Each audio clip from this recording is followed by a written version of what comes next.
All right, I'm sharing this video and all the contents of this video after taking permission from the client who approached me. And to be very honest with you, it was an honor for me to have this client. The reason being is he is a director of HR, okay, at the highest level of a very well-known global brand. And I was actually kind of shocked. I was like, when he booked my session and he wanted to ask me advice on a couple of things here and there, which I'm not supposed to share. And when he told me his designation, I was like, huh, like when you meet a celebrity star or a singer or someone famous, people go crazy. Shah Rukh Khan or let's say, whomsoever is a celebrity. For me, these individuals in the corporate world who occupy very senior position, and especially who are humble, especially who have reached, I see them as like a Bible of, good, advice and real life practical steps which you can succeed. So I've taken his permission. I told him that, is it okay? I ask you a few questions and I would like to give these words of wisdom to my subscribers. He said, yeah, feel free, provided I'm kept confidential. You don't share my identity. And one more thing I want to tell you is the points that I'm sharing with you here in terms of getting a job in a multinational company. This is not for the junior category. This is not for college freshers. Like you just passed out of college, and if you were to try to adopt these strategies given, it may backfire. I'll give you a small example just to make you understand. Let's say, for instance, at the very senior level, they're looking for someone with absolute aggressiveness, vision, foresight, absolute confidence, air of superiority. If you as a college fresher were to take that advice to heart, most probably you'll not get a job, because at the junior level, they do not want someone who's aggressive, has a massive vision, who exudes, a lot of confidence. They'll be like, this guy will be very hard to mold and mentor. So I want you to understand that the piece of advice, suggestions, and strategies given here is for advanced level. I would definitely say this is intermediate, higher, and higher management. But even if you're not at that level, I think there's a lot of learning and wisdom in these points. So take your notebooks, take your pens or your iPads, and take down these notes. And I hope it adds value, just as I felt it was amazing for me to relearn all these points. Okay, so in order to get a job, he told me point blank, listen, we are very aware of the fact that almost everyone who's who would like to work for a global brand. Okay. And people, when they come to us or when they apply, they are already, well trained in public speaking or presentation, or they memorize their resume. They will give us the perfect answer. They'll behave, they'll dress in a perfect manner. So it becomes very hard to differentiate one candidate from another. But one thing is there, you, no matter how smart you are, no matter how sharp you are, the person who's sitting across the table has experience, wisdom, and foresight, which, it's like they say, don't teach your father how to, so they can see through you. So what he said is the first point when they see a candidate or when they look at the resume, the first thing they're looking for is, okay, with all the other candidates being the same, how does this candidate stand out? Okay. And by stand out doesn't mean that you wear pink glasses and neon colored tie and a purple shirt. And no, not that way. That also is okay, fine. You are standing out cosmetically. They are looking at in terms of your achievements. Okay. How do you stand out in terms of your achievements, in what you've accomplished? And it should be measurable, not just pretty fancy sounding words. So the first thing is, how do you stand out from the rest of your competition? Because end of the day, it's choosing the best candidate of the lot. Okay. The second one, second point that he put here is, okay, what you're trying to show me is a nice image, a nice mirage, a nice facade. The question is, what is behind those layers? Because when they call you for a senior level position, obviously you're going to be at your best Sunday outfit, your suit. You're going to be, you know, articulate. You're going to exude confidence. You're going to be at your A game. So the question is, behind all these layers, like an onion, you just peel it all off. Who's that real guy? Okay, what are his imperfections? What are his day to day, the boring stuff? What is the mundane side of your personality? So, they will try to gauge beyond all the glamour, the gimmicks, the image that you're trying to portray, because they know that you're trying to sell yourself very aggressively. Number three is, this is by default. Don't do anything in excess. Like, let's say, for example, you're smiling too much, or you're confident a little too much, or you're dressed up very well. Okay. There's no harm in dressing up well. There's no harm in being confident and showing that you're the best. But he gave me a beautiful statement here. He said that we generally apply the principle, if something is too good to be true, then there should be a reason for that. And the more you try to present yourself as the perfect, ideal candidate, the more the background checks they will do in terms of the numbers of what you can deliver. Because if in case you are too flashy, too glamorous, too perfect, then will the team accept you? Or will you be like a sore thumb, trying to fit in, and people are like, this guy's too much of a show off. So, like he said, does this individual fit within our corporate culture? Or are we taking, Steve Jobs said, no, what a square, round object in a square peg hole, or something like that? Or a square object in a round peg hole, one of the two. Okay. Number four is, he said that I always look into the eyes of the candidate. He's saying the eyes do not lie. One is the eyes, one is the face. He said you can fake a smile, you can put on a good looking image, but your eyes will never lie, and your face speaks volumes. And it's not the time when you're smiling, it's not the time when everything is happy, happy. He's saying when there are these fleeting seconds when you stop smiling, or when you think, or when you're upset, or when you're angry, or when you're totally removed off the conversation, he said that is where I stare, and that is where I memorize, and that speaks volumes. Then the other points he said is, the person who I'm taking the interview, is he too controlled? Is he trying to be like, hi, how are you? And, very well behaved, and his neck moves perfectly, shoulders move perfectly, he's sitting pretty royal? Or is he just let go, relax? Is he too controlled? Next point. Sorry, I've written points. Is every answer memorized? Like, does it look like you have prepared a speech and you come to deliver a speech to me, or am I having a conversation with you? So if it's too memorized, nah, I'm not interested.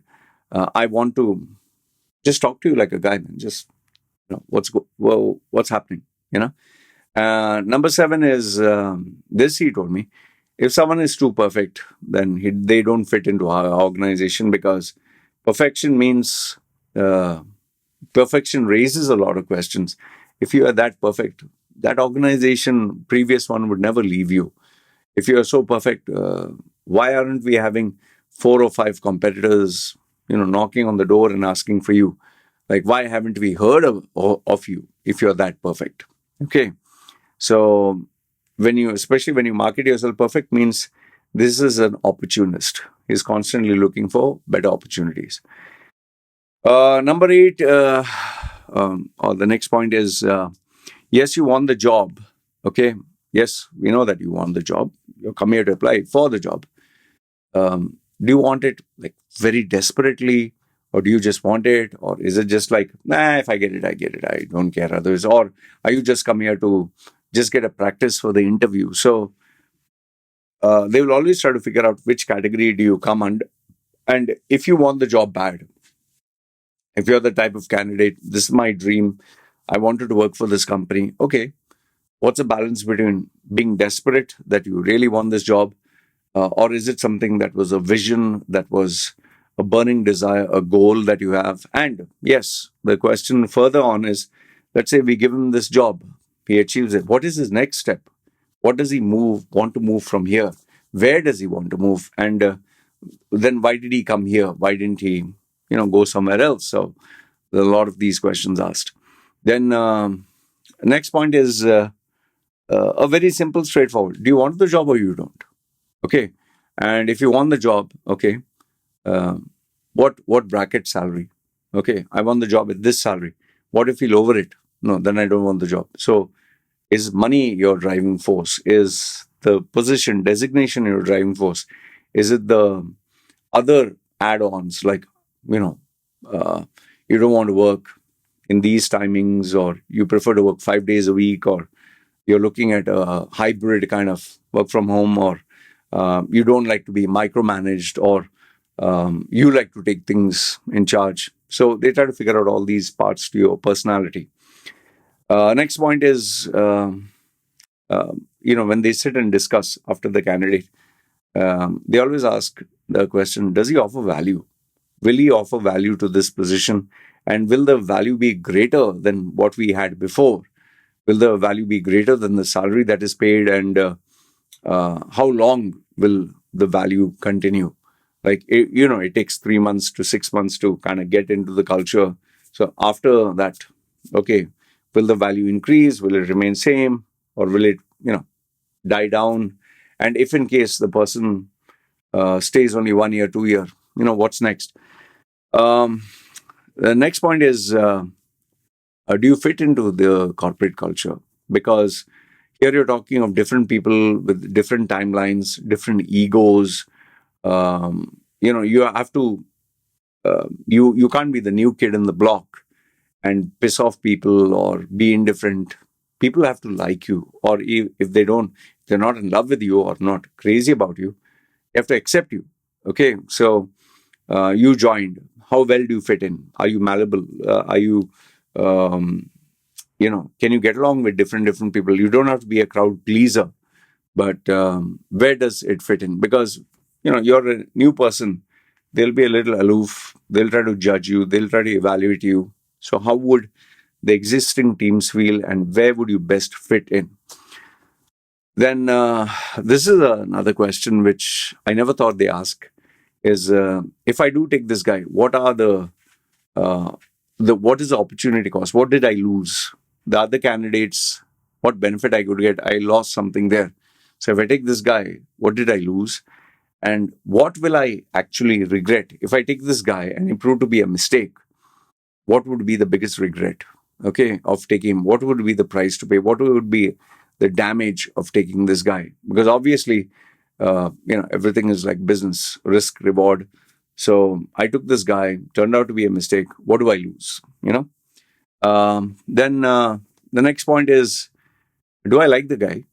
Okay, how much do I like the guy? What is it that I like about that guy, and why do I like him? Okay, what is it that I like about him? And are my feelings kind of like blinding me towards the other things? Like, is there something glaring that I really should be focusing on? Am I being biased by taking him? Because remember, at that level of position, these big time positions, you have to be very careful. You will be held accountable for the person that you take. And what are the threats that he brings along? What are the problems? What are the issues? And obviously, at very high levels, they also have severance packages. And if things don't work out, what is the exit clause? Okay. Next point is, does the guy actually solve the problems that we have? What are the problems he'll solve? What are the extra problems he can shoulder? And what is the extra solutions he can provide. Means, are we taking a guy who can not only solve this problem, but he can really solve a whole host of problems? And, management will give us a pat on the back and say, the guy they employed, great. Then, next point is this one is mostly asked for even junior people. Man, listen, convince me why I should take you. Okay. I like you. I want to take you, but there are two candidates who are better than you. You tell me, it just convince me why I should take you so I can convince the management why you're the guy. So you have to be able to convince why. Next point is, and the other last two bits which he did share was, uh, getting a job is a very competitive affair. You want to choose the best of the best. You want to choose the ultimate candidate. Okay. So obviously, people at this level, they come with a very competitive mindset. But is this competitive mindset, is it a part of your lexicon? Is it part of your personality? Is it part of your character? Or is it just, I just want to get this job and I'm projecting that I'm competitive. Once I get the job, I'll just be a normal guy like everyone else, happy go lucky, do my stuff and go home? Or are you going to bring that drive to the organization? Is it going to inspire other people? Will it threaten other people? Will it match other people? So that's a very important question, the mindset and the attitude, the character that comes. And last but not the least is um, this also I found was really thought provoking. He said, where am I being an idiot? I was like, sorry? When he said that, he said, where am I making a mistake? Because as a human being, I am also not perfect. I also make wrong choices. Sometimes when I choose a product, I think that this is a good product for me or good service. But then I have overlooked a couple of things. So if I'm taking this guy, where am I an idiot? Where did I overlook what I should be saying? Um, you know, which part of this guy's personality or his characteristic that I just didn't pay attention. So these were some of the points that he shared with me. I really enjoyed it. I mean, I really enjoyed. He shared with me a lot of other things, but he also told me, don't say these parts.